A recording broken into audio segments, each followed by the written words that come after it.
감사합니다. 오늘도 주일 예배 오신 여러분들을 주님의 이름으로 축복하며 환영합니다. 우리 옆에 분과 함께 이렇게 인사하겠습니다. 당신은 존귀한 사람입니다. 시작. 네, 저와 여러분은 존귀한 사람인 줄 믿습니다. 아멘. 네, 오늘 함께 보실 말씀은 민수기 9장 15절에서 23절까지의 말씀입니다.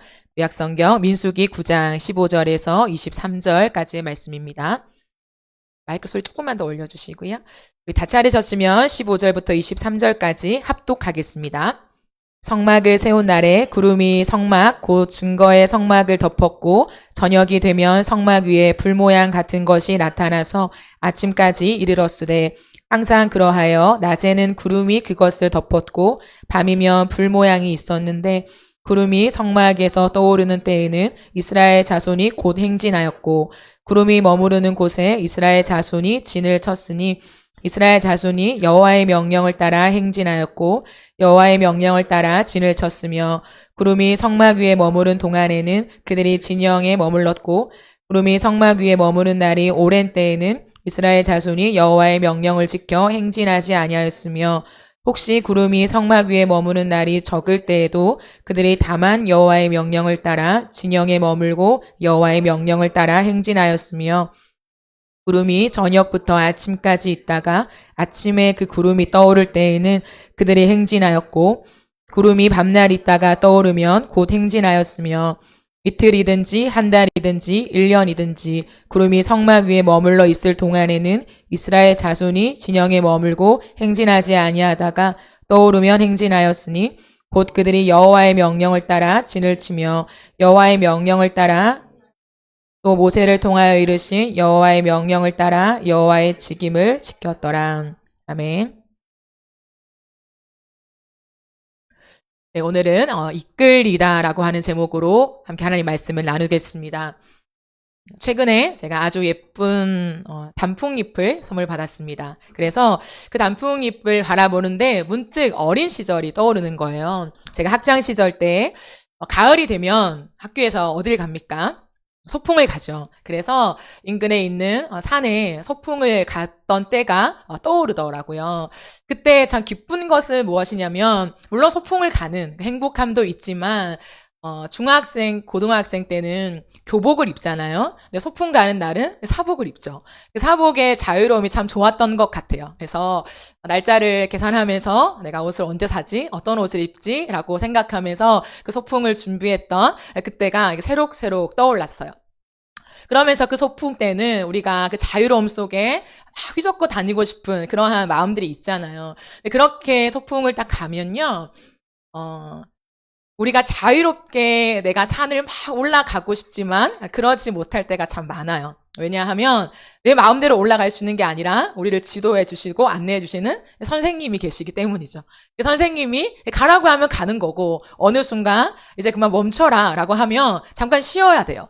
나는 다른 곳에서 점심을 먹고 싶은데 선생님이 지금 여기서 밥을 먹겠대요. 그러면 여기서 밥을 먹어야 하는 거죠. 이러한 풍경들이 이 가을과 함께 그 단풍잎과 함께 생각이 났습니다. 그 시절 우리는 참 시야가 좁기 때문에 내가 하고 싶은 대로 하고 싶은 이 욕망들이 있잖아요. 그런데 선생님은 개인의 안전뿐 아니라 공동체의 안전 그리고 처지는 사람들, 앞서가는 사람들이 모든 것을 고려하면서 우리를 안내합니다. 그래서 선생님을 따라가야 하는 것이죠. 이것이 바로 이끌림입니다. 이끌리다라는 말은요, 목적하는 곳으로 가는 사람을 따라 가게 되다라는 의미예요. 목적하는 곳으로 가는 사람이 정해져 있고 그 사람을 따라가는 것, 그것이 이끌리다, 이끌림이라고 하는 거죠. 우리는 이제 어른이 되었습니다. 성인이죠. 동네 뒷산 정도는 스스로 오를 수 있습니다. 웬만한 산들은 우리가 오를 수 있죠. 그러나 우리는 인생이라고 하는 거대한 산을 등정하는 사람이에요. 한 번도 가보지 않은 인생의 산을 내 마음대로 호기롭게 갈 수는 없어요. 아무리 치밀하게 계획을 세워도요, 변수가 많습니다. 자칫하면 길을 잃어버려요. 그때 내가 이 길을 왜 가야 하는지에 대한 목적을 놓쳐버릴 때가 참 많습니다. 그러므로 인생의 증정은 반드시 이끌림을 받아야 합니다. 자만하면 안 돼요. 자기의 경험에 기대어서 막무가내로 뛰어 올라가다 보면 낭패를 당하게 됩니다. 여러분, 세상은 속도 전쟁이죠. 다 인정할 것입니다. 현대인들은 숨이 가파를 만큼 그렇게 바쁘게 살아가요. 왜냐하면 바쁘다는 것을 뭐라고 생각하냐면 능력이다라고 생각해요. 바쁜 것을 능력으로 치부되는 세상을 살아가고 있습니다. 한가하면 한심하게 보죠. 이것이 만약에 우리에게도 적용되고 있다면 우리는요, 세상의 관점에 잠식당하고 있다는 증거예요. 아, 내가 세상의 지금 흐름과 세상의 관점에 잠식당하고 있구나. 내가 서서히 지금 물들고 있구나라고 생각하면 돼요. 속도보다는 이끌림이 중요합니다. 인생이라는 거대한 등정에서 우리는 과연 누구의 이끌림을 받아야 할까요? 세상의 방식과 관점에 동화되어 가는 우리가 영적으로 깨어 일어나야 합니다. 오늘 본문은 오랜 시간 애굽의 방식과 관점에 잠식되어 있던 이스라엘 백성들의 이야기가 나와요. 그런데 이스라엘 백성들이요, 새로운 방식을 배워가는 이야기가 소개되고 있습니다. 오늘 저와 여러분의 이 말씀을 함께 살펴보면서 하나님의 백성인 우리가 세상에 잠식되지 않고 세상과 구별된 삶의 태도를 가질 수 있기를 기대해 봅니다. 이스라엘 백성들은요, 출애굽한 이후에 광야길을 걷게 되었어요. 그 광야길에서 하나님이 모세를 통하여서 일러주신 대로 성막을 만들게 되었죠. 성막이 완성되던 날, 성경은 정확하게 기록하고 있습니다. 그 날에 그 성막 위에 구름이 가득 덮였다고 되어 있어요. 그리고 이 이야기는 오늘 본문뿐만 아니라 출애굽기 40장에 아주 자세하게 나와 있습니다. 출애굽기 40장 33절에서 35절 말씀을 한번 보실까요? 그는 또 성막과 제단 주위 뜰에 포장을 치고 뜰 문에 휘장을 다니라. 모세가 이같이 역사를 마치니 성막 공사가 완료되었다는 거죠. 34절에 보면 구름이 회막에 덮이고 여호와의 영광이 성막에 충만하매 모세가 회막에 들어갈 수 없었으니 이는 구름이 회막 위에 덮이고 여호와의 영광이 성막에 충만함이었더라 라고 해요. 얼마나 압도하는 영광으로 주님이 임했으면 모세가 들어갈 수 없을 정도로 엄청나게 하나님이 구름으로 그들 가운데 임하셨다라고 하는 거예요. 여기서 구름은 하나님의 영광이라고 되어 있죠. 하나님의 영광이 임한 것을 구름이라고 표현하고 있습니다. 다른 말로 하면 하나님의 임재라고 할 수 있죠. 생각해 보세요, 여러분. 하나님의 임재가 모든 곳에 있잖아요. 하나님은 없는 곳이 없잖아요. 하나님 무소부재하신 분입니다. 없는 곳이 없다는 거죠. 무소부재라는 것은. 그런데 왜 하나님은 특별하게 하나님의 임재라는 표현을 쓸까요? 모든 곳에 편만에 계신데 한 목사님께서 하나님의 임재를 설명하면서 이렇게 표현하셨어요. 하나님이 여기 계시기를 기뻐하는 것. 하나님 모든 곳에 계시죠. 하나님이 안 계신 세상은 없습니다. 그러나 하나님의 우리가 임재라고 할 때 하나님의 임재가 임하고 하나님의 영광이 임한다라고 표현하는 건 뭐냐면 하나님이 여기 계시기를 기뻐하실 때에 하나님의 임재가 임한다라는 표현을 쓴다는 거죠. 저는 이 표현이 굉장히 좋았어요. 그리고 성경적이다라는 생각을 하게 되었습니다. 오늘 우리가 읽은 민수기 본문은요, 출애굽기 40장의 내용과 꼭 같은 말씀이에요. 이 본문을 세 번역으로 한 번 더 확인해 보실까요? 15절, 16절을 세 번역으로 보시면 성막을 세우던 날 구름이 성막, 곧 증거궤가 보관된 성막을 덮었다. 저녁에는 성막 위에 구름이 불처럼 보였으며 아침까지 그렇게 계속되었다. 그것은 늘 그러하였다. 구름이 성막을 덮고 있었으며 밤에는 그 구름이 불처럼 보였다라고 해요. 그래서 우리가 흔히 이스라엘 백성들의 광야 생활을 지날 때에 구름 기둥과 불 기둥이라고 표현하잖아요. 그죠? 밤에는 마치 불이 타오르는 것처럼 그 기둥이 형성되어서 이스라엘 백성들을 인도했다라고 말씀하고 있습니다. 이스라엘 백성들은 출애굽하여서 이 광야를 지나면서 무엇을 배우고 있냐면 이제는 애굽 중심이 아니라 하나님 중심으로 옮겨가는 것을 배우고 있습니다. 그들은 새로운 삶의 중심을 세워가고 있다라는 거죠. 그것이 어떤 중심입니까? 성막 중심이요. 성막 중심으로, 즉 하나님 임재 중심으로 그들의 새로운 삶의 중심을 세워가고 있습니다. 그렇기 때문에 이스라엘에게 그 성막 위에 구름이 덮이면 그들은 서고, 성막 위에 구름이 떠오르면 그들은 갔다는 거죠. 여러분, 하나님께서 우리를 하나님의 자녀로 부르시고 하나님 백성으로 부르신 다음에 반드시 하시는 일이 있어요. 반드시. 모두에게 공통적으로 하시는 것이 있는데 그것은 우리의 중심을 바꾸시는 일입니다. 삶의 중심을 새롭게 세워가는 일들을 하나님 하시거든요. 그렇기 때문에 우리는 더 이상 세상 중심이 될 수 없어요. 세상 중심에 익숙해져 있는 우리를 하나님 중심으로 옮겨가시는 일을 반드시 하십니다. 거치지 않는 사람은 없어요. 하나님이 우리 안에 머물기를 기뻐하시는 하나님의 임재를 깨닫게 되면서 그 길로 걸어가게 되는 거죠. 예전에는 그냥 살았어요. 막무가내로 뛰어다녔습니다. 내게 주어지는 힘과 능력을 가지고 내 계획을 따라 열심히 질주했어요. 그런데요, 세상 중심이 아니라 하나님 중심으로 옮겨간다는 건 뭐냐면 이제 내가 갈 수 있는 길이 아니라 하나님이 기뻐하시는 길이냐를 고민하게 만드는 거예요. 우리의 가정을 그냥 가정이 세워졌어. 사랑하는 사람들끼리 결혼을 했어. 그리고 우리의 플랜이 있어. 그렇게 가는 것은 세상 중심이죠. 그러나 하나님 중심은 뭐냐면 하나님이 우리 가정 가운데 기뻐하시는 것이 무엇일까를 고민하는 거예요. 그것이 이 가정에요, 아주 거대한 중심으로 형성되게 되는 거죠. 어떤 생각을 해도, 어떤 결정을 해도, 어떤 길을 고민해도 그 중심이 뭐냐면 하나님이 우리 가정에 무엇을 가장 기뻐하실까? 에 대한 질문이요, 중심에 형성되어 있는 것이 하나님이 변화시켜 가시는 일입니다. 교회도 마찬가지죠. 사람들이 모여서 세우는 것이 아니라 교회가 세상 중심이 될 수도 있죠. 안타까운 일이지만, 그러나 세상 중심이 아니라 하나님 중심으로 되기 위해서는 이 교회 구성원들이 무엇을 좋아하는가, 무엇을 원하는가, 담임인 사역자가 어떤 비전과 플랜과 목회 철학을 가져가는가 보다 더 중요한 것이 있어요. 그 중심에는 하나님이 우리 교회에 기뻐하시는 것이 무엇인가예요. 이 질문과 이 중심을 가져가는 것을 뭐라고 한다고요? 세상 중심이 아니라 하나님 중심으로 세워져 간다라고 말하는 거죠.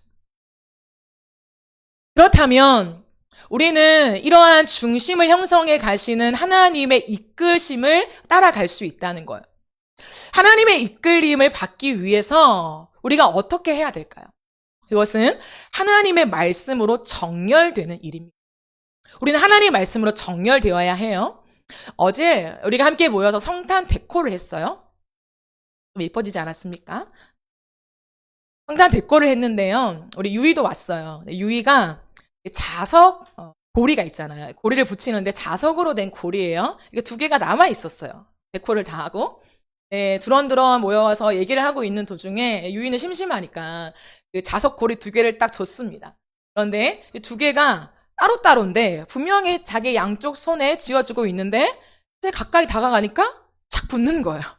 그러니까 처음에 놀라는 거죠. 그리고 떼줬어요. 한 10번 반복하는 거예요. 10번 반복하면서 뗐다 붙였다를 막 거듭하더니 그다음부터는 깔깔깔깔 웃어요. 너무 행복해서 깔깔깔깔 웃으면서 태어나서 처음 보는 이 자석의 재미에 푹 빠져 있었어요.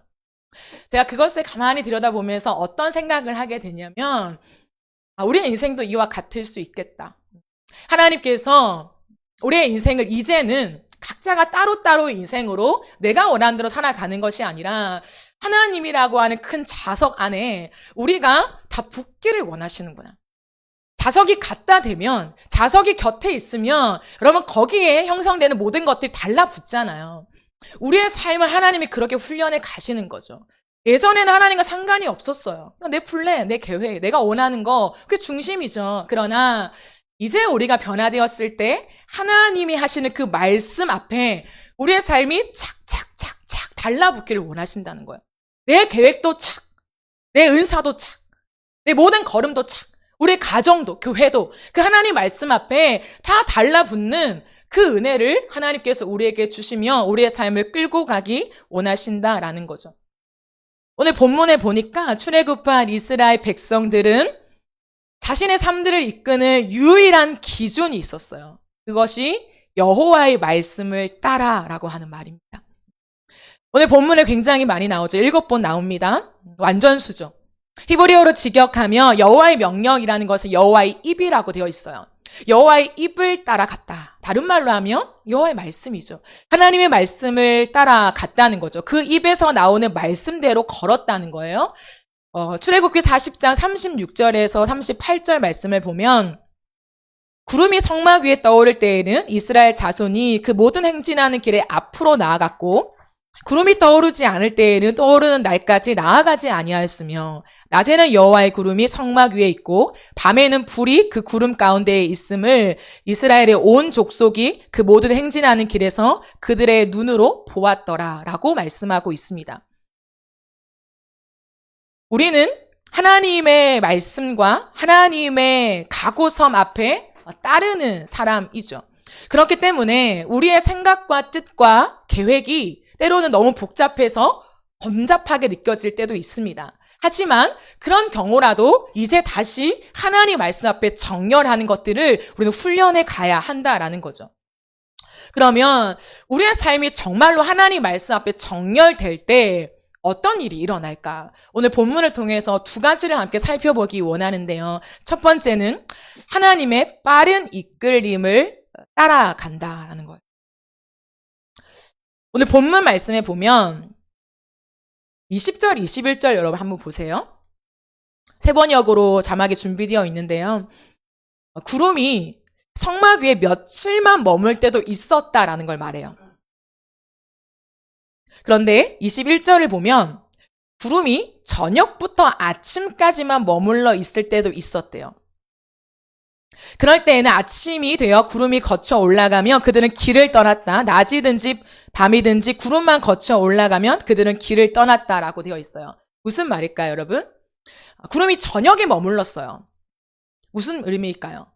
굉장한 지침 속에서 이제 쉼을 취하려고 하는 거죠. 저녁에 구름이 드디어 머물렀습니다. 짐을 다 풀었다는 거죠. 이제 좀 쉬자. 짐을 다 풀었는데 다음날 아침에 갑자기 구름이 떠올라요. 그럼 어떻게 해야 될까요? 짐을 다시 다 싸야 되는 거예요. 다 싸서 길을 떠나야 됩니다. 하나님이 미리 말씀해 주셨냐? 아니에요. 일단 저녁에는 구름이 머물렀고 여러분, 이 사람들이 그냥 한두 명이 아니잖아요. 뭐 100명, 200명이 아니잖아요. 200만이요, 200만. 200만 명이 되는 사람들이 그 저녁에 짐을 다 풀고 성막의 짐들을 다 풀었어요. 그런데 그 다음날 바로 아침에 구름이 떠올라요. 가야 된다는 거죠. 속도가 너무 빠른 거예요. 하나님이 우리를 인도하시는 속도가 너무 빠를 때가 있어요. 하나님 그럴 거면 뭐 풀지나 말지. 풀라고 해놓고서 바로 이제 잠만 자고 나니까 다시 하나님 챙겨서 가라는, 못하겠는데요, 하나님. 너무 빠른데요? 라고 느껴질 때가 있어요. 이스라엘 백성들도 그랬을 것입니다. 하나님의 속도가 버겁게 느껴지는 때요. 그런데 하나님은 왜 그렇게 하실까요? 한두 명도 아니고 그냥 한 민족 조그마한 50명, 100명 되는 부족도 아니고 이 거대한 200만 명이 넘는 사람들을 인도해 오는데 왜 하나님은 삶을 배려해 주시지도 않고 어린아이도 있을 거 아니에요. 왜 아무것도 배려하시지 않고 밤에 잠깐 머물렀다가 아침이 되면 다 싸서 또 이 광야길을 이동하게 하시는가? 뭐한 거 아닌가 생각이 들 수 있죠. 그런데요. 하나님이 빠른 이끌림을 주실 때 분명한 목적이 있어요. 그럼 이끌림은 목적과 관계된다고 했죠. 목적이 있는 사람을 따라가는 게 이끌림이에요. 그럼 하나님은 분명한 목적이 있다는 거예요. 왜 우리를 이렇게 빠른 속도로 움직이시냐? 하나님이 우리의 삶을 빠르게 움직이실 때는 반드시 목적이 있어요. 그 목적이 무엇일까요? 비우는 훈련입니다. 하나님 비우는 훈련을 반드시 하세요. 그리고 비우는 훈련이 있을 때 하나님의 빠른 속도를 따라갈 수 있어요. 이게 순종이죠. 그럼 내 생각이 너무 많은 사람은요, 하나님의 속도를 따라갈 수가 없어요. 내 생각, 내 방식, 내 계획이 너무나 많은 사람, 너무 많은 것들이 내 삶에 놓여 있는 사람은요, 하나님의 빠른 속도를 따라갈 수 없다고요. 빠른 속도.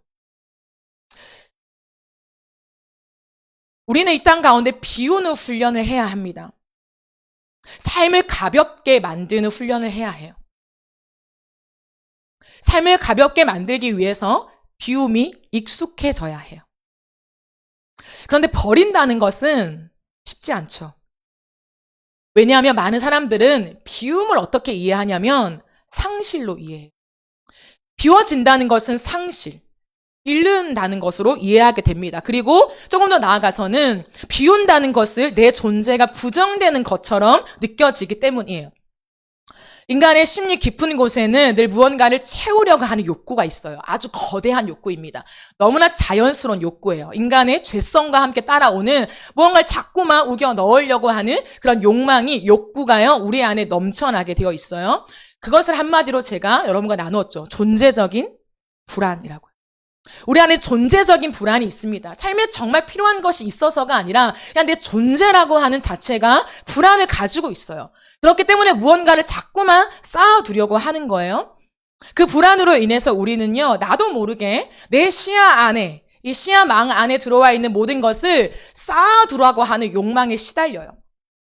무언가가 딱 레이더가 딱 잡히잖아요. 그걸 사야 돼. 그걸 너한테 넣어야 돼. 그걸 가져야 돼. 그것이 내 삶에 있어야 한다라고 하는 그 욕망이 우리 안에 부추겨집니다. 그러나 채움은 만족을 주지 않고 더 깊은 목마름을 준다는 것을 기억해야 해요. 이것을 성경이 우리에게 말씀하고 있기 때문이에요. 성경은 우리의 인간의 모든 것들을 다 말씀하고 있습니다. 그렇기 때문에 채우는, 끝없이 채우려고 하는 것은 만족이 아니라 더 목마르게 한다는 거죠. 여러분, 인생은 길을 떠나야 할 때가 반드시 있습니다. 길을 떠나는 인생이에요. 우리의 목적지는 하나님이 두신 그 완전한 그 증정까지 가야 한다는 거죠. 그런데요, 길을 떠나야 할 때 정리할 것이 너무 많으면 주저하게 됩니다. 정말 길을 떠나야 하는데 내게 있는 것이 너무 많아요. 그러면요, 쉽게 떠날 수가 없어요. 하나님의 속도를 따라갈 수가 없습니다. 왜? 정리해야 될 게 너무 많으니까. 그러므로 우리는요, 포만감에 익숙해지면 안 돼요. 하나님이 왜 빠른 속도를 우리에게 연습시키냐면 포만감에 익숙해지지 않도록, 너무 많이 쌓아두지 않도록. 그래서 하나님이 고라고 하실 때에 지금 너무 정리할 시간 주셔야죠. 하나님 언제 다 정리하고 가요? 라고 하는 말을 할 수 없게 하나님이 우리의 삶을 이어가십니다. 포만감에 이끌리면 안 돼요, 여러분. 포만감은 우리의 영의 혈관을 막습니다. 하나님의 말씀이 원활하게 흐르지 못하게 우리를 막아서요. 마음의 원함은 있습니다. 하지만 혈관이 막혀 있는 거죠. 먹고 싶고 따라가고 싶지만 내 혈관이 막혀서 움직여지지가 않는 거죠. 배가 불러서 모든 게 좀 느슨해집니다. 포만감을 원하는 배는 질병으로 이어지죠. 영적으로도 마찬가지예요, 여러분. 포만감을 따르게 되면 우리의 영은 병들게 돼요. 우리의 영은 힘을 잃습니다. 우리의 영은 느슨해져요. 그 빠른 속도를 따라가기가 벅찹니다. 그러므로 하나님은 이 비움의 훈련을 통해서 우리 가운데 금식과 침묵을 하기를 원하세요. 이스라엘 백성들이 광야길을 걸어가면서 훈련하신 것이 무엇이냐면 금식과 침묵입니다. 애굽의 노예로 있으면서 그들을 형성했던 것이 무엇일까요, 여러분? 자신의 배를 채우는 포만감을 따라 사는 거였어요. 노예잖아요. 자신의 삶을 주도적으로 세워갈 수가 없습니다. 그렇기 때문에 줄 때 먹어야 돼요. 그리고 줄 때 챙겨놔야 돼요. 그래야 내일을 살죠. 이것이 너무나 익숙해져 있다는 거죠. 노예이기 때문에. 이스라엘 백성들의 삶에 거듭되면서, 세대가 거듭되면서 이 중심이요, 너무 완강했어요. 왜냐면 400년을 살았잖아요. 400년을 넘는 시간을 노예로 살았잖아요. 그러면 내 부모, 그 부모, 그 부모 계속되는 그 생각의 흐름이 무엇일까요? 있을 때 챙겨놔. 있을 때 쌓아둬야 돼. 언제 어떻게 될지 몰라. 라는 거예요.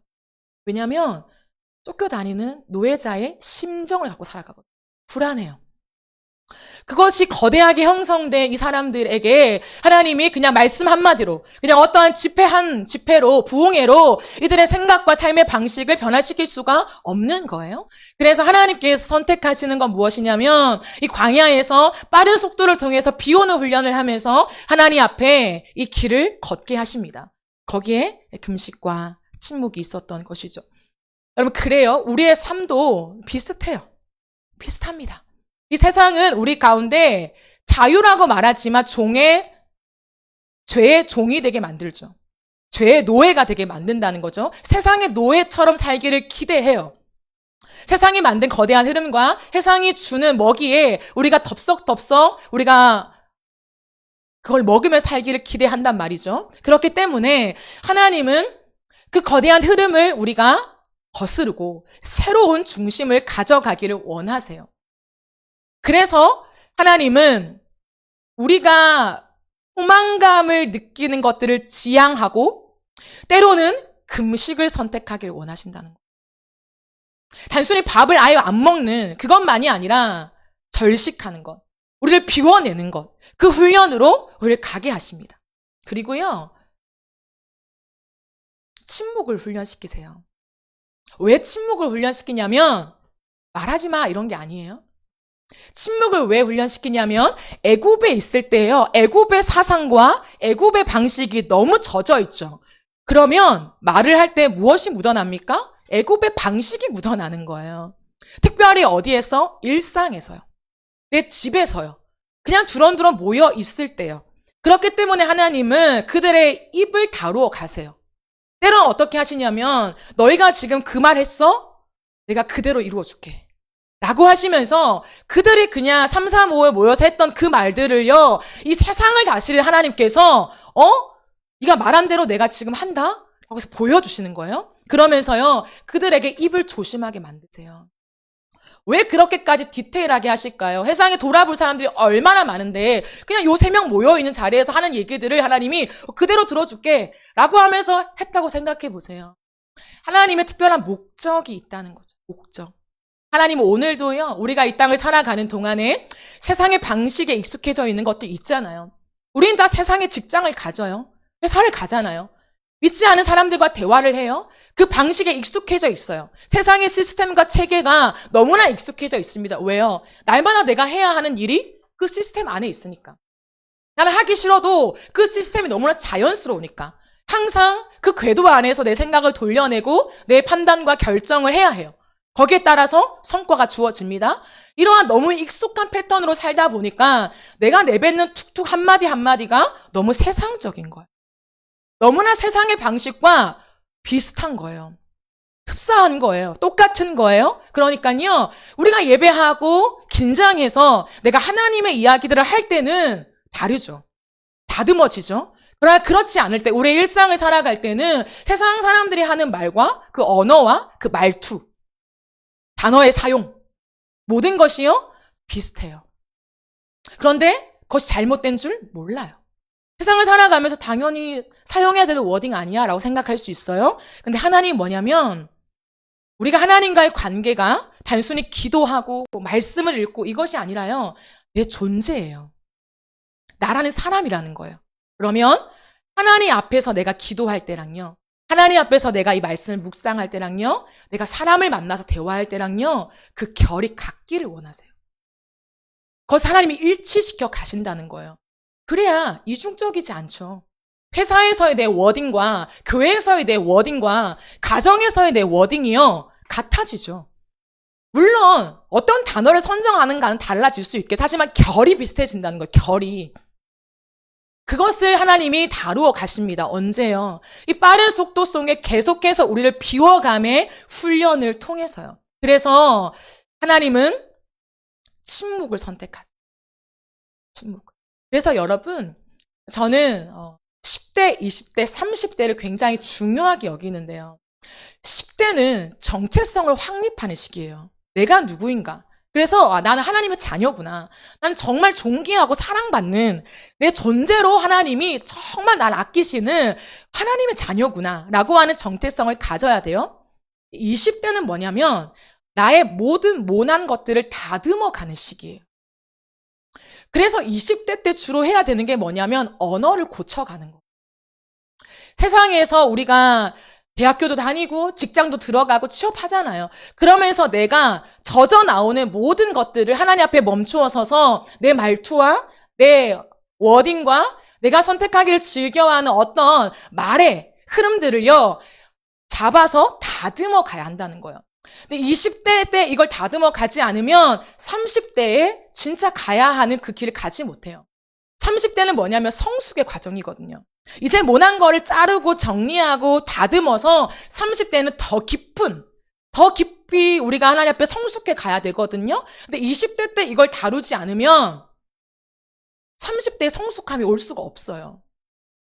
근데 정체성이 확립되지 않은 경우도 많다는 거죠. 그러니까 30대가 돼서 많은 걸 해야 되는데 전혀 하나님과 결이 다른 모습이 나올 수 있는 거예요. 하나님의 속도를 따라가지 못할 뿐 아니라 이해도 못하겠고 너무나 어려워서 우리의 삶에 좀처럼 속도가 나오지 않을 때가, 그래서 우리는 지금 이 순간에 하나님께서 혹시나 우리의 삶을 다루어 가심 속에 우리의 언어와 우리가 다듬어지지 않는 많은 것들에 대한 말씀을 주신다면 그 앞에 멈추어 서서 다듬어 가야 해요. 그런가 하면 하나님의 말씀으로 정렬될 때 어떻게 되냐면 하나님의 느린 이끌림을 기다리게 됩니다. 근데 22절 말씀을 보니까 때로는 그들이 이틀이나 한 달이나 또는 몇 달씩 계속하여서 구름이 성막 위에 머물러 있으면 그들은 그곳에 진을 친 채 길을 떠나지 않았대요. 구름이 거쳐 올라가야만 길을 떠났다라고 하는 거죠. 기다림입니다. 저는 이 모든 본문 속에 22절 말씀에 예전에도 그랬고 이번에 설교를 준비하면서도 그렇고 참 많이 머물러 있었어요. 어떻게 이틀이나 한 달이나 몇 달씩 계속하여 머물 수 있었을까? 광야에서. 얼마나 위험한데요. 나만 있는 거 아니잖아요. 나 혼자면 죽으면 죽으리라 할 수 있겠지만 내 아내도 있고 남편도 있고 아이도 있고요. 부모도 있고요. 내 가족들이 다 있어요. 언제 이 광야에서 밤에 누군가가 덮칠지 아무도 알지 못하는 너무나 힘든 걸음을 이들은 겪고 있어요. 그런데 하나님이 무방비 상태로 한 달 동안이나 머물게 하셔도 이들은 따라갔다. 이게 참 깊은 묵상이 아니면 어려운 지점인 것 같아요. 근데 여러분, 기다림을 어떻게 할 수 있을까요? 기다리는 거. 사실은 빨리 가는 것보다 기다림이 더 어려울 수 있거든요. 속도를 내자, 스피드를 높이자라고 하는 것보다 한 달, 1년 기다려. 하나님의 마지막 그 시간을 알 수 없어요. 일단 기다려. 라고 했을 때 그 기다림은요, 진짜 어렵거든요. 그런데요, 이 기다림은 느림을 전제로 하죠. 여기서 느림은 느긋함은 아니에요. 느긋하게 뭐 알아서 하시겠지. 하여 언제나 뭐 구름이 떠오르면 가면 되겠지. 이런 느긋함이 아닙니다. 여기서 말하는 기다릴 수 있는 느림이라는 것은 하나님이 여기에 머물게 하심을 따르는 믿음이에요. 내 인생의 목적을 가지신 분이 하나님이시기 때문에 하나님이 나를 여기에 머물게 하신다면 그 하나님을 믿는 거예요. 하나님이 나를 이곳에, 이 상황에 있게 하심을 믿는 것. 나는 여기를 빨리 떠나고 싶어요. 지체하고 싶지 않아요. 일단 이 코스를 뛰어넘고 싶습니다. 그런데요, 하나님이 아직 아니야. 더 있어. 라고 하면 이 상황에 집중하는 것이 아니라 나에게 그렇게 말씀하고 계시는 하나님을 신뢰하는 거예요. 이것을 배우게 하신다는 거예요. 세상이 정해놓은 속도로 사람을 바라보게 되잖아요. 계속해서. 그러면요, 사람이 상품화돼요. 비슷비슷해요. 과를 정해서 거기에 집어넣어요. 얘는 이과. 이 사람은 B과. 그다음 C과. 그걸 되게 싫어하거든요. 왜냐하면 하나님이 사람을 창조하실 때 고요함으로 창조하셨기 때문에. 단 한 사람도 하나님은 예외 없이 다 고요함으로 창조했기 때문이에요. 그래서요, 마치 분과를 정해서 얘는 뭐 이런 스타일이네. A, B, C, D 이렇게 넣는 것은요, 많이 제한하게 돼요. 하나님을. 그래서 좋지 않아요. 근데 우리가 세상의 속도를 막 따라가다 보면 어떻게 되냐면 사람을요, 빠르게 파악하게 돼요. 왜? 빨리 파악해야 속도를 내죠. 빨리 파악해야 이 사람을 거기에 집어넣죠. 얘는 이걸 잘하는구나. 저쪽으로. 얘는 이러네. 그렇기 때문에요. 사람이 상품, 이 사람의 정말 인격과 인품과 이 사람을 알고 싶은 마음들이요. 많이 사라지고요. 상품으로 전락하게 되죠. 그리고 그 속도를 따라가지 못하는 사람을요. 나고자 취급합니다. 너는 이 속도를 못 따라와면 제외. 그리고 걱정거리가 되죠. 그러나 느림은 무엇이냐면 느림은 사람들을 함께 길을 걷는 친구로 만들어줘요. 이것이 세상에서는 참 어렵죠. 스피드를 내서 성과를 내야 득이 되는데 득이 안 되는 사람을 친구 따위 회사에 필요할까? 뭔가 동호회나 필요한 거지 생각하게 돼요. 그러면요 세상은 계속 그쪽으로 가게 돼요. 세상이 아무리 거대하게 그 흐름으로 형성해 가도 그리스도인들은 거기에서 사람을 볼 수 있어야 돼요. 이게 차별점이에요. 어떠한 상황 속에서도 성과와 득이 아니라 그 존재를 바라봐요. 그래서 이 사람도 나의 친구라고 하는 인식을 가지는 것. 그것을 형성해 가지 않으면 세상과 비슷하다는 거죠. 하나님은 우리에게 이것을 훈련시키시는 거예요. 많은 사람들은 느림을 왜 힘들어하냐? 퇴보라고 생각하기 때문에. 느리면 퇴보하는 것 아니야? 라고 하는 불안함이 있습니다. 그러나 여러분, 느림을 통해서 무엇이 만들어지냐면 명품이 만들어져요. 상품이 아니라 진짜 명품이 만들어지거든요. 하나님은 우리에게 이 방법을 배워가기를 기대하십니다. 욕망의 속도는 내가 주인이 되게 만들어요. 항상. 그러나 하나님의 느림의 그 시간을 따라서 기다리는 사람은 정말 내 인생의 주인이 누구신가를 계속해서 묻게 돼요. 계속 질문하게 됩니다. 나는 가고 싶어요. 나는 걷고 싶어요. 나는 스피드를 내고 싶어요. 근데 내지 말래요. 기다리래요. 머물래요. 그렇게 할 수 있는 유일한 이유는 뭐냐면 내 인생의 주인이 대체 누구냐라는 거예요. 내 인생의 주인이. 내가 여전한 내 인생의 주인이면 내가 가죠. 이제 그만 정리하고 스피드를 내보면서 가보는 거예요. 그런데요, 내가 그렇게 하고 싶어도 하나님이 계속해서 아니 여기에 머물기를 원하는 그 마음을 주시고 환경을 조성하신다면 정말 내 인생의 주인이 누구인가를 지속적으로 질문하게 돼요. 매일매일요.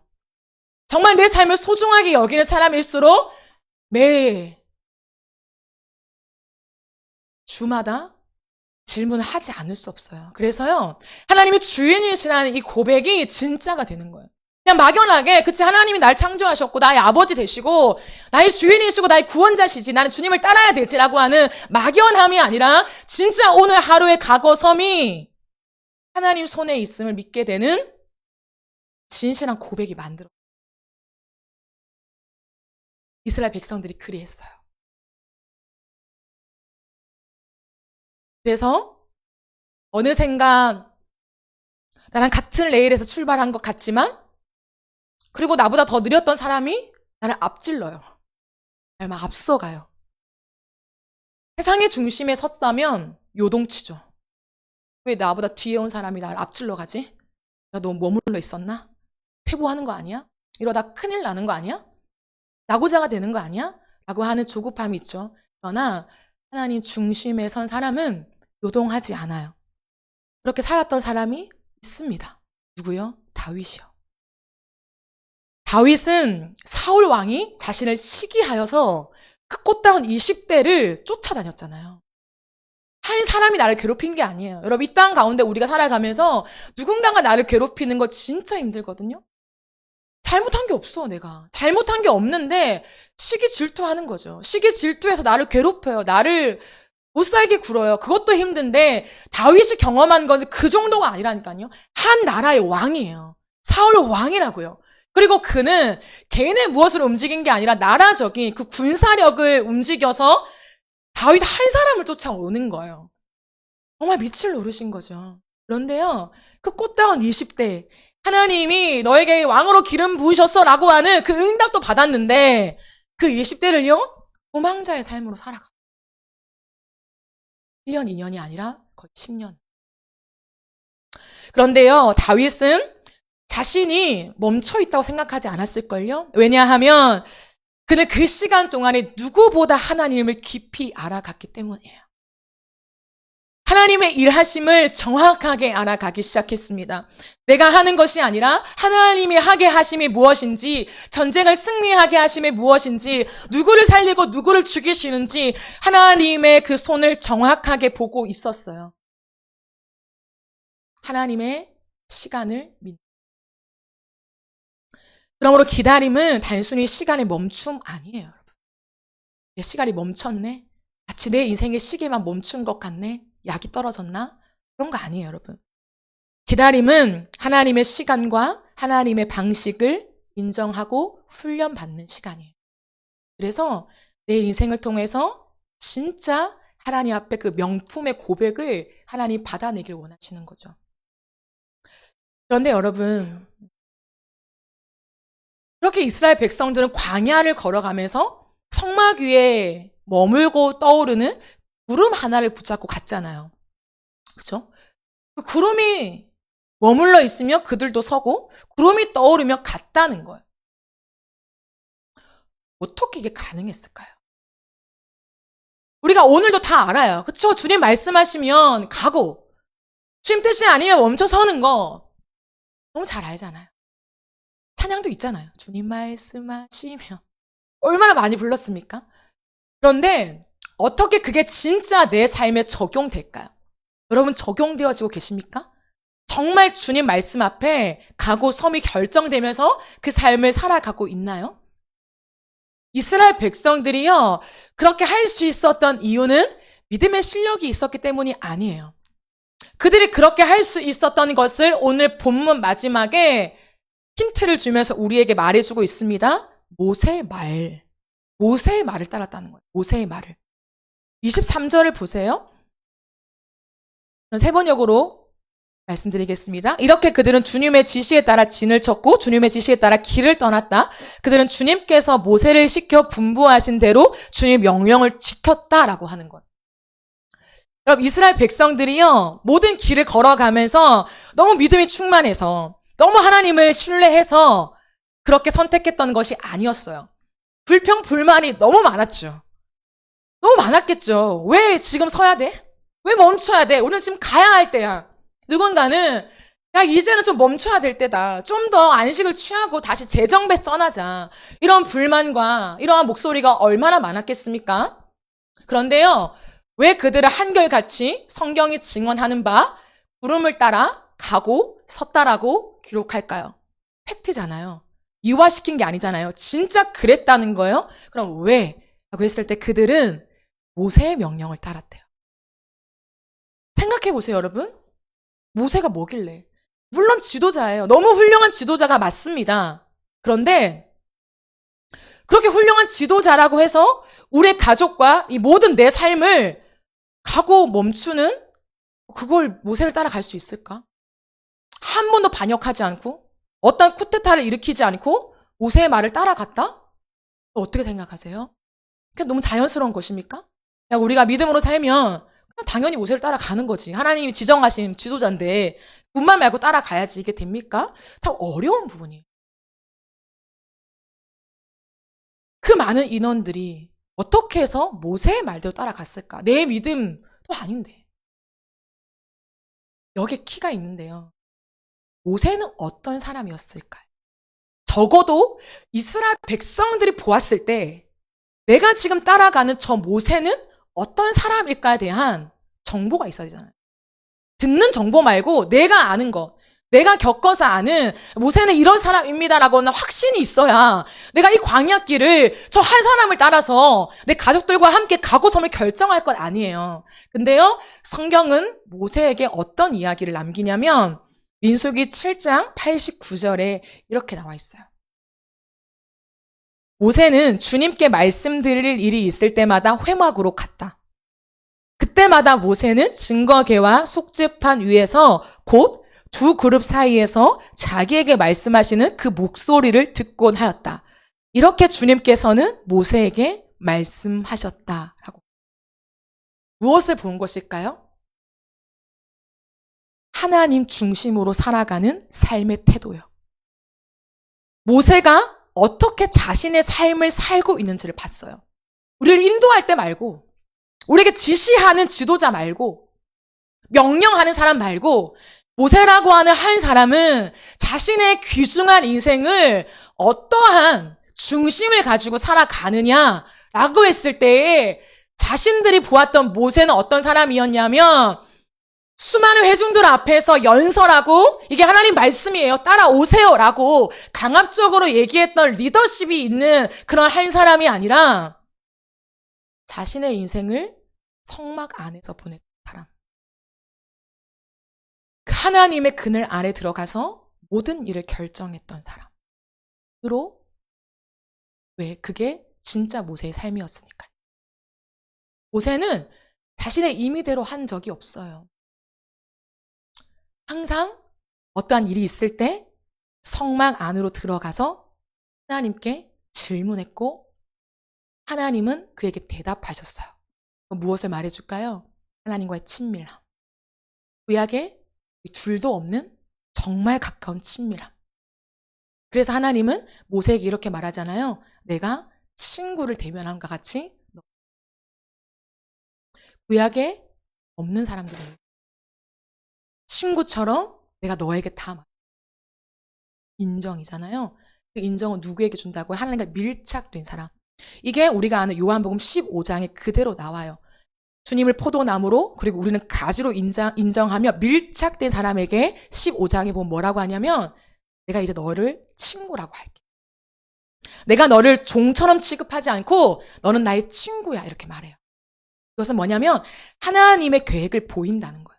하나님의 마음을 알려준다는 거예요. 내 마음이 이래라고 보이시는 사람이 된다는 거예요. 무엇 때문에요? 모세가 주님 회막에 들어가서 항상 모든 것을 결정했던 삶의 태도를 그 중심을 보았기 때문이에요. 그래서요 200만 명이 되는 사람, 이 어마어마한 사람들이요 광야길을 지나는 이 위험한 인생을요 모세에게 그렇다면 오늘 우리에게 적용해 봤을 때요 우리가 모세가 될 수 있다는 거예요. 내가 모세가 될 수 있어요. 내가. 왜? 이제 우리는 하나님 앞에서 예수 그리스도를 통해서 우리가 직접 주님께 나아갈 수 있게 되었잖아요.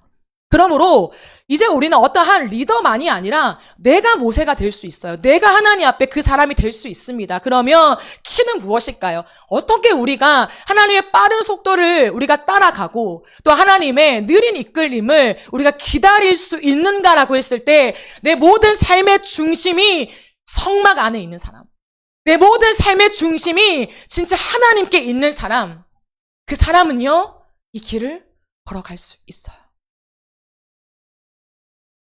그래서 우리의 모든 삶이 우리의 인생을 목적하신 다른 사람에게 비교할 필요가 없어요. 나를 고유하게 만드셨기 때문에 나만의 길이 있는 거예요. 나만 살다가 주님 앞에 가면 되는 내 인생의 목적이 있는 거예요. 그것만 이루면 돼요. 근데 그 목적을 정확하게 가져가시는 분이 우리를 이끌어 가신다면, 우리가 거기 이끌림만 받는다면 우리는 최고의 인생을 살 수 있는 거예요. 바라는 것은 여러분, 우리가 다시 한번 우리의 인생을 멈추어서 정말 내 인생을 내가 어떻게 살기 원하는가를 돌아봅시다. 여전히 내가 주인 되어서 내가 내 인생을 리드하고 싶은 그 중심이 우리 안에 있는가? 오늘 이 말씀 속에 정말 나는 내가 이끄는 삶인가? 아니면 이끌림을 받는 삶인가? 에 대한 질문이 있어야 해요. 그리고 어떠한 상황과 환경 속에서도 내가 이끌어가는 인생이 아니라 이끌림을 받는 인생이 될 때에 하나님은 반드시 우리를 디자인하신 그 목적대로 이끌어 가실 줄 믿습니다. 신뢰합시다. 우리 하나님은 선하세요. 그리고 비교하지 맙시다. 다른 사람과 비교하지 마세요. 세상이 너무나 거대하죠. 그러나 하지 마세요. 그리고 세상의 방식과 그런 말투나 내 삶의 어떤 질서가 세상과 닮아 있는 것들은 빨리 알아채야 돼요. 빨리 알아채고 빨리 벗어내야 돼요. 벗어나고 우리가 20대, 30대를 지나가면서 이 훈련을 해야 돼요. 잘라버리고 원한 것들 다듬고 하나님 앞에 하나님 중심으로 정렬되어 가는 것을 할 때에 40대는 어떻게 되냐면 흘려보내는 삶이 돼요. 흘려보내는 삶. 우리의 중심축이 흘려보내는 삶으로 하나님 반드시 가져가십니다. 그래서 여전히 40대가 되어도 내 정체성이 뭐지? 난 누군가? 나 어떻게 살아야 돼? 내 삶의 이 모난 부분을 내가 어떻게 이걸 다듬을 수 있어? 라고 헤매는 인생이 아니라요. 중심축을 딱 잡고 다른 사람들에게 흘려보내는 인생. 복음을 흘려보내고 생명력을 흘려보내고 이 세상과 다른 그 질서들을 딱 세우면서 많은 사람들을 그 질서 안으로 초대할 수 있는 힘 있는 사람이 돼요. 하나님이 우리를 그렇게 세우십니다. 그래서 그 안에 하나님 나라를 세워가시는 은혜를 주십니다.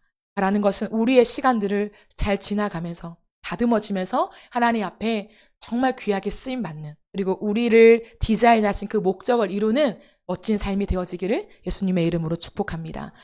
우리 잘 함께 찬양하며 기도하는 시간 가지겠습니다.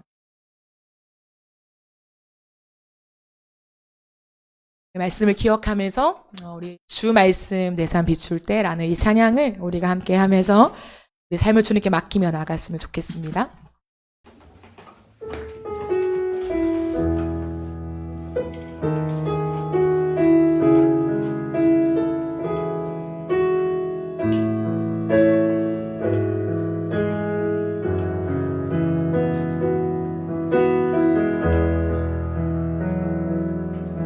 주 말씀 내 삶 비출 때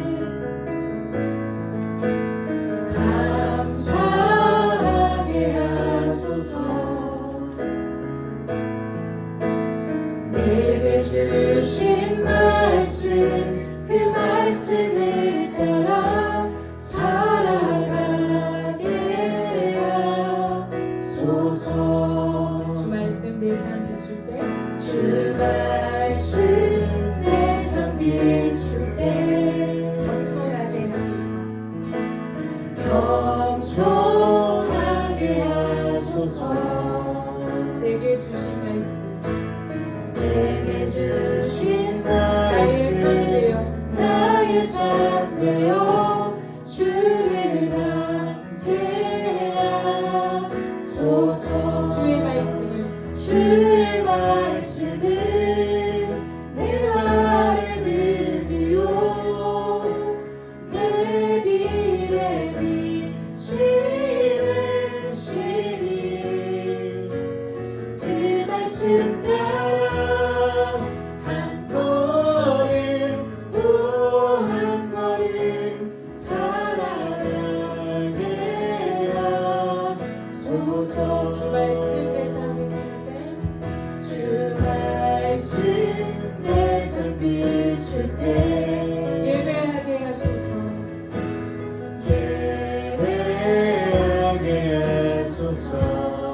나의 모든 삶 나의 모든 삶 향기로운 제물 되어 주를 하게 하소서.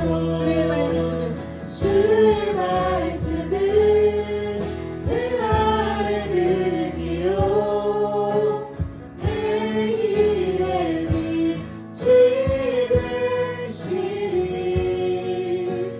그 말씀 따라 한 걸음 또 한 걸음 살아가게 깨닫게 하소서. 깨닫게 하소서. 나를 가르치소서. 주 말씀 떠나지 않게 하소서. 깨닫게 하소서. 깨닫게 하소서. 나를 가르치소서. 주 말씀 떠나지 않게 하소서. 주의 말씀은 내 말에 들기요 내 길에 비치는 시리. 그 말씀 따라 한 걸음 또 한 걸음 살아가게 하소서. 주의 말씀은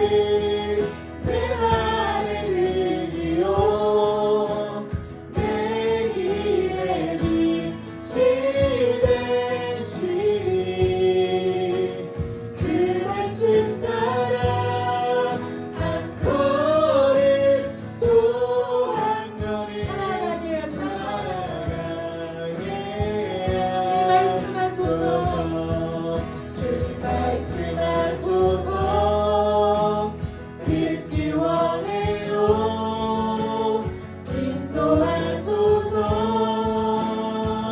따르기 원해 두려움 저넘어 온전한 나라 참된 생명의 길로 영원한 길로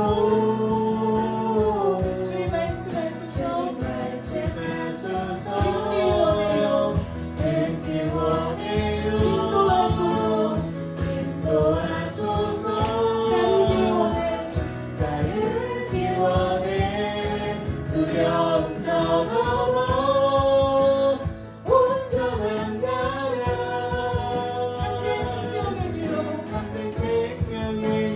영원한 길로 우리 목소리로 주님 말씀하소서 듣기 원해요 인도하소서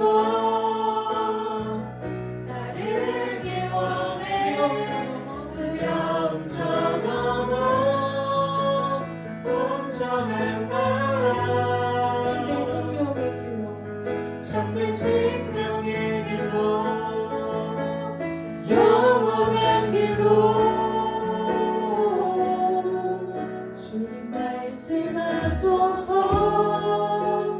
듣기 원해요 인도하소서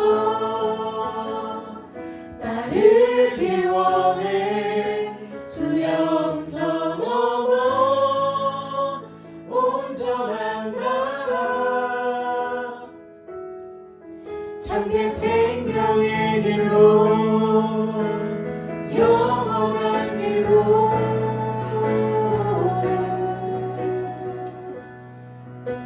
이 시간 주님 말씀을 기억하며 함께 기도합시다.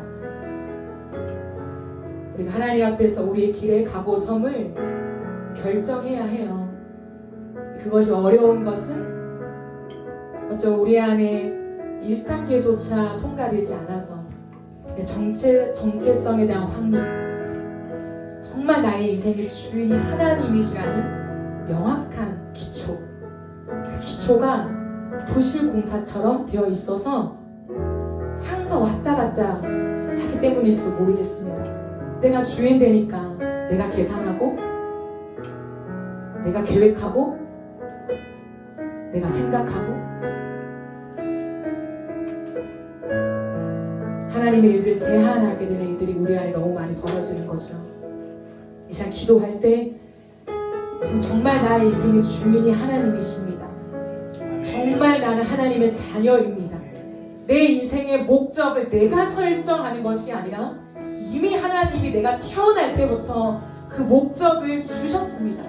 하나님 그 하나님의 목적을 따라 내가 해야 되는 것은 내가 내 인생을 이끌어가는 것을 내려놓고 하나님의 이끌심을 따라가는 것입니다. 하나님 이 삶이 되어지게 하여 주시옵소서. 내 안에 불쑥불쑥 올라오는 내가 주인 되려고 하는 모든 것들이 완전히 뿌리 뽑혀지고 하나님이 내 인생의 주인이라는 고백과 함께 진짜 내 삶을 들여가게 하여 주옵소서. 하나님이 우리를 빠른 속도로 움직여 가시면은 이유가 있고 목적이 있습니다. 비움의 훈련을 하시는 거예요. 우리의 삶에 너무나 꽉꽉 채워가는 나의 것들, 세상의 것들을 피어가기를 기대하십니다. 그것이 빠른 속도의 목적이에요. 그 목적을 우리는 이루어야 합니다. 또한 느린 하나님의 이끄심을 주실 때는요, 정말 우리 안에 내 인생의 모든 승패가 하나님 손에 달려있다라고 하는 그 믿음의, 진짜 믿음의 고백을 하나님 만들어 가심의 목적이십니다. 우리가 이것들을 바르게 이해하여서 내가 온전히 성막 안으로 들어가게 하여 주시옵소서. 내 인생을 내가 결정할 수 없기 때문에 말씀이 아니면 어떻게 인생을 살아가요? 말씀이 아닌 인생은요, 세상과 비슷해질 수밖에 없습니다. 세상의 방식대로 살아갈 수밖에 없어요. 나의 언어와 말투가, 나의